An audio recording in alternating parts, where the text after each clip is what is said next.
اللہ تبارک و تعالیٰ نے قرآن مقدس کے اندر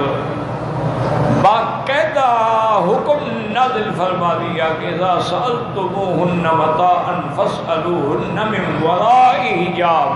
اب اگر تم نے اسی سے کچھ مانگنا ہے تو پردے کے پیچھے کھڑے ہو کے مانگے۔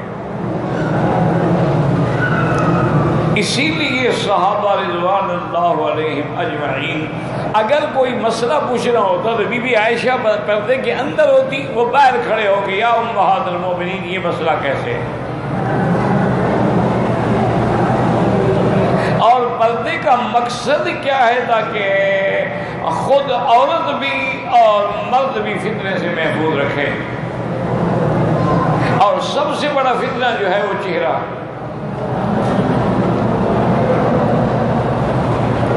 اور باقی یہ کہنا کہ احرام میں عورت کے لیے چہرے کا پردہ نہیں، یہ تو پردے کی دلیل ہے نا کہ بھی احرام میں ضرورت نہیں، آگے پیچھے۔ اور اگر ضرورت پہلے سے نہیں تھی پھر احرام میں کھلے رکھنے کی، قید لگانے کی یا پابندی لگانے کا کیا مقصد؟ احرام میں کہا کہ بھی مرد کا سر ننگا رہے اور عورت کا چہرہ ننگا رہے، مانے پہلے ڈھکا ہوگا تو اب کھلا رہے نا، جب پہلے سے کھلا ہے تو پھر اس کو کھلے رکھنے کا حکم دینے کا کیا مطلب تھا؟ اور پھر بی بی عائشہ صدیقہ رضی اللہ تعالی عنہا نے وضاحت فرما دی، فرمایا کہ جب ہم آئے عمرے کے لیے، حج کے لیے، تو اگر اذا صادفنا الرجال، کوئی مرد آ رہے ہوتے ہمارے قریب، سدلنا علی وجوہنا، ہم اپنے کپڑا جو ہے آگے گھونگھٹ کھینچ لیتے تھے، اور جب وہ لوگ دور ہو جاتے تو پھر ہم پردہ ہٹا لیتے۔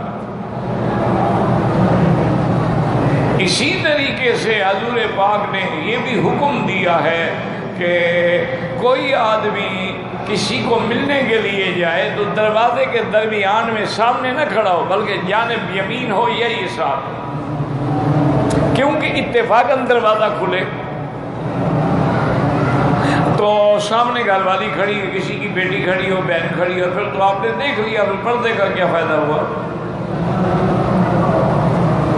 اور یہ بھی اسلام نے حکم دے دیا کہ اگر آپ نے کسی کے دروازے پہ جا کے 3 دفعہ اجازت مانگو، اگر 3 دفعہ کے بعد کوئی جواب نہ ملے واپس آ جائے۔ اور یہ بھی اسلام نے پابندی لگا دی کہ کوئی آدمی کسی غیر محرم کے گھر میں اکیلا نہ جائے، تیسرا شیطان ہوگا۔ اور یہ بھی اسلام نے پابندی لگا دی کہ کوئی عورت جب غیر محرم سے بات کرے تو مسکرا کے اور ناز سے اور نخرے سے نہ بات کرے، بلکہ سختی سے جواب دے، تاکہ جس افیت مع الذی فی قلبہ مرض، جس کے دل میں کھوٹ ہوتا ہے کہ یار بات تو بڑی نرم کی ہے، اس نے بڑی ہنس ہنس کے باتیں کر رہی تھی، مانے یہ ہے کہ بات بن جائے گی، اس کو لالچ پیدا ہوگا۔ اگر اس نے سختی جواب دی کیا بات ہے، میرا آدمی گھر میں نہیں ہے، بعد میں فون کریں بس، تو دروازہ بند ہو گیا۔ تو حجاب الگ چیز ہے، یاد رکھو، پردے کے احکام الگ ہیں، اور پھر اللہ نے یہ بھی بتلا دیا کس کس سے پردہ کرنا ہے اور کس کس سے نہیں کرنا ہے۔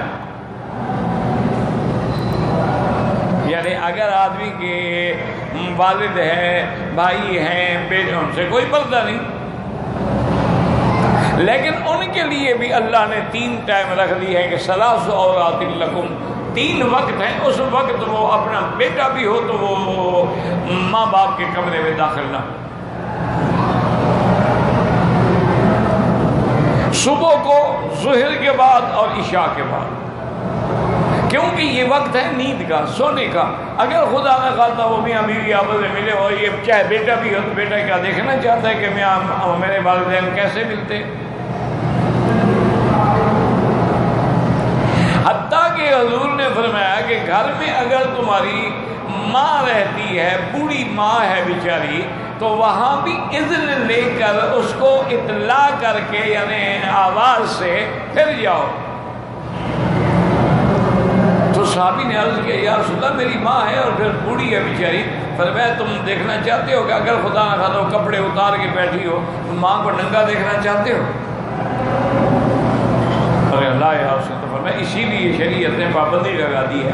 کہ چاہے ماں ہے، چاہے بہن ہے، چاہے بیٹی ہے، اسی لیے اسلام نے پابندی لگا دی ہے کہ اگر بچہ 10 سال کی عمر کا ہو جائے تو اس کا بستر الگ کر دو۔ تو اس لیے ہمیشہ یاد رکھیں کہ احکام ستر عورت الگ ہیں، پردہ الگ ہے، اس کا اس سے کوئی تعلق نہیں۔ ستر عورت جو ہے وہ اتنا سخت حکم ہے کہ اگر ذرا سی بھی جگہ کھلی ہو تمہاری نماز بھی نہیں ہوگی، اس کا معنی ہے تم ننگے کھڑے ہو۔ جیسے ناف سے لے کر گھٹنے تک، تو آدمی کو ہمیشہ چادر ناف کے اوپر باندھنی چاہیے۔ اگر ناف سے نیچے باندھی ہے اور کچھ حصہ نظر آ رہا ہے تو یہ عورت ہے، کھلا ہوا ہے، نہ نماز ہوگی، نہ طواف ہوگا، نہ عمرہ ہوگا۔ تو اس لیے ہمیشہ تو اللہ نے 2 نعمتیں دی، ایک تو ستر عورت کے لیے اور ایک زینت کے لیے کہ آدمی اچھا کپڑا پہنے، اچھے لباس سے پہنے۔ ان اللہ جمیل یحب الجمال،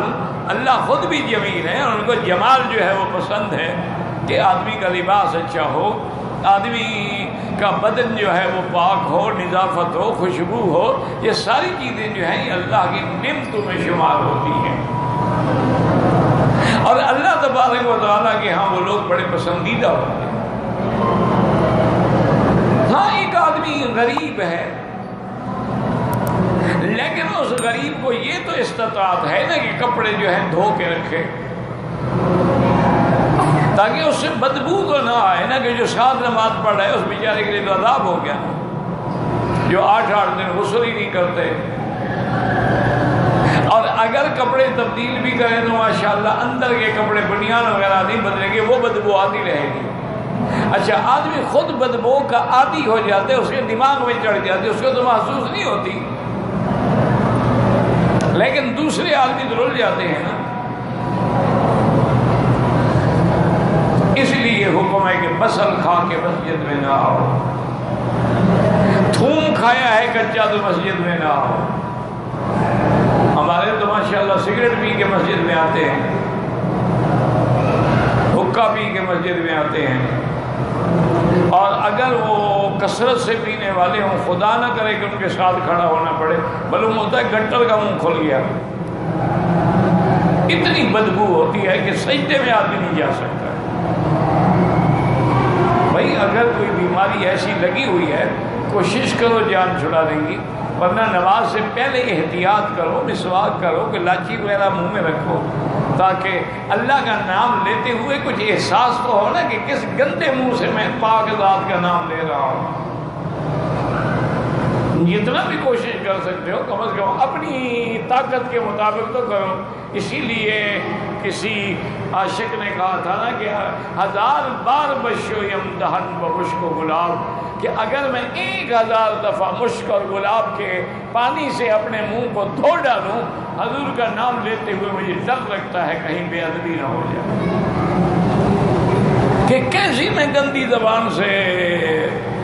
نام لوں حضور پاک کا۔ اور اب تو مسلمان ترقی کر گئے ہیں جناب، حجر اسود کو بھی اسی زبان سے بوسہ دیتے ہیں، کلمہ بھی اسی سے پڑھتے ہیں، اور عورت کو اسی سے چومتے ہیں ماشاءاللہ۔ ایک چومنا جو ہے وہ تو جائز ہے نا، ایک جو آج کل حیوان والا چومنا ہے وہ تو حرام ہے۔ انا للہ و انا الیہ، یعنی اس وقت تم کو خیال نہیں آتا کہ یار میں اسی منہ سے لا الہ الا اللہ محمد الرسول اللہ پڑھتا ہوں، اب میں کہاں منہ رکھ رہا ہوں؟ یہ مقام ہے مسلم کا، یہ مقام ہے ایمان والوں کا۔